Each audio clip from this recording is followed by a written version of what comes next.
Olá pessoal, tudo bem? Sejam todos muito bem-vindos ao canal. Hoje vamos falar de dilatação e contração de sólidos e líquidos. É um capítulo da termologia e é um capítulo bem importante e bem interessante.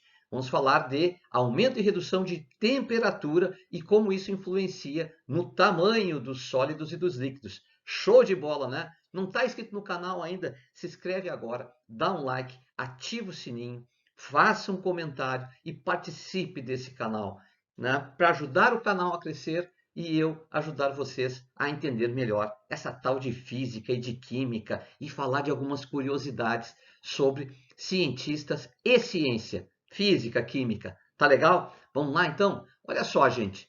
Dilatação ou contração linear de sólidos. Linear quer dizer que nós vamos analisar em uma dimensão só. É 1D, viu, gente? É só no comprimento. Eu vou analisar só o comprimento. Vai aumentar o comprimento dos sólidos. Bom, a ideia é a seguinte, gente. Se tu faz um aquecimento, um aumento de temperatura, há uma dilatação do sólido. E aí aumenta o seu comprimento. Ele fica mais comprido, fica mais longo. Se há um resfriamento, há uma redução da temperatura. E aí há uma contração do sólido. E isso reduz o seu comprimento. A melhor maneira de enxergar isso é o quê? Usar um exemplo. Eu vou pegar um fio de cobre, aí a temperatura de 20 graus Celsius, e pegar esse fio com 100 metros. Eu vou pegar um fio bem longo, tá, gente? Para a gente conseguir enxergar o quanto dá de dilatação aí.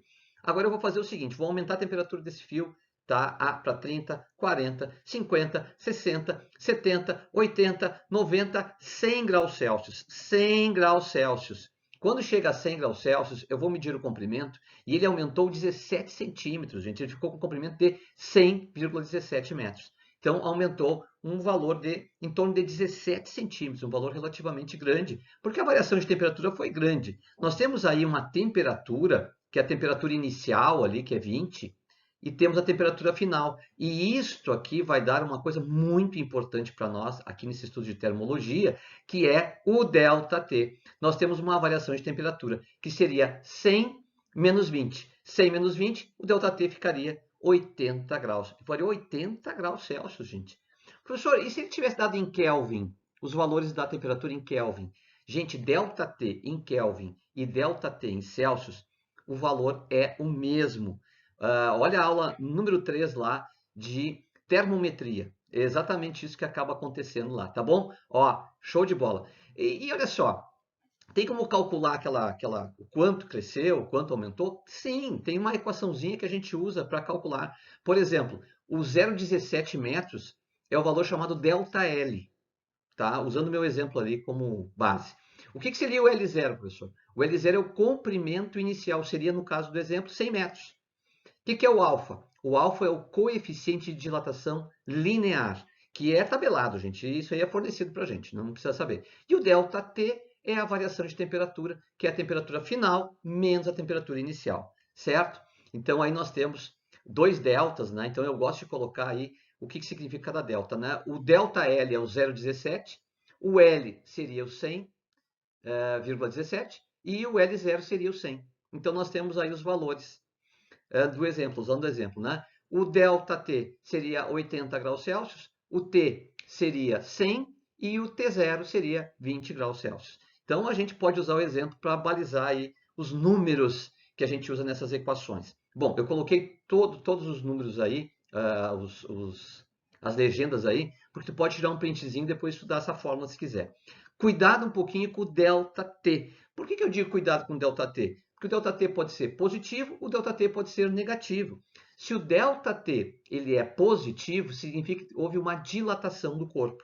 Se o ΔT é negativo, houve uma contração do corpo. Isso aí é bem interessante, tá? Então a gente vai analisar o sinal do ΔT e ele vai nos ajudar, ó. ΔT maior que zero, então positivo, né? Dilatação. Ó, ΔT negativo, estou colocando lá no esquema lá, ó. Então, contração.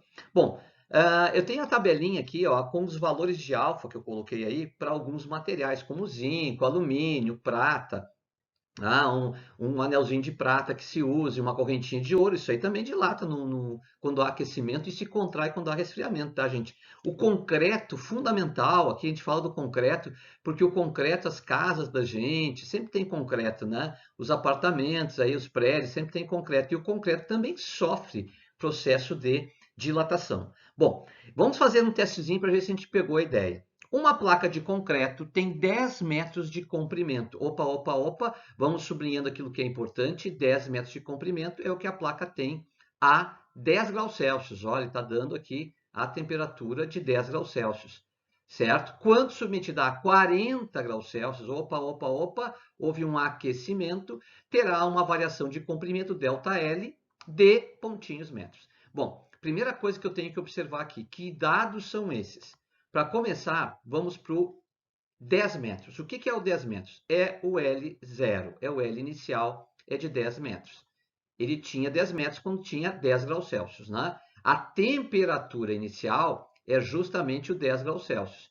E a temperatura final, que é o T, é 40 graus Celsius. A partir daqui, eu posso calcular o ΔT. O que é o ΔT? O T final menos o T inicial. Então, o ΔT vai ser o quê? Ó, 40 menos 10. 40 menos 10 dá 30 graus Celsius. Legal, né? Agora dá para a gente calcular aí qual é o comprimento que vai ser alterado, né? Vamos calcular? Ó, ele quer saber o ΔL. ΔL é o L0 vezes o alfa vezes o ΔT. Ô, professor, ele usou o concreto. Ele me daria o alfa do concreto? Eu tenho que decorar isso. Não, ele vai te dar o valor. Então, tu não precisa decorar nada. Então, o teu ΔL vai ser igual ao quê? Ao L0, que é 10 metros, vezes 12 vezes 10 na menos 6, vezes 30. Olha aí que legal. O ΔL vai ser igual. Aqui dá para dar uma reduzidinha, porque aqui é 10 na 1, né?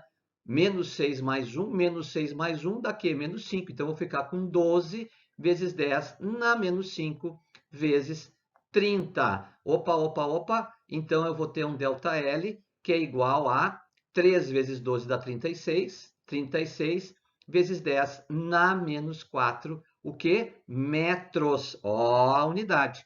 Metros. Na realidade, o concreto dilatou aí, gente, 3,6 milímetros. É pouquinho, não chega a 1 centímetro. Mas veja que para o concreto, para as nossas casas, pode dar uma rachadura se o concreto não for muito bom. Tá? Então, calculamos o ΔL aí, que deu 36 vezes 10 a menos 4 metros, que corresponderia aqui, vamos colocar aqui do lado, em milímetros, 3,6 milímetros, gente. É pouquinho. Lembra que 10 milímetros dá 1 centímetro, né? É pouquinho. Bom, espero que você tenha entendido esse assunto, tenha ficado bem claro. E aguardem a aula número 2, que é dilatação ou contração superficial de sólidos. Tá bom? Chegou até aqui? Já dá um likezinho, já ativa o sininho, dá uma força para o canal que eu estou precisando. Tá bom? Um grande abraço e até nosso próximo encontro.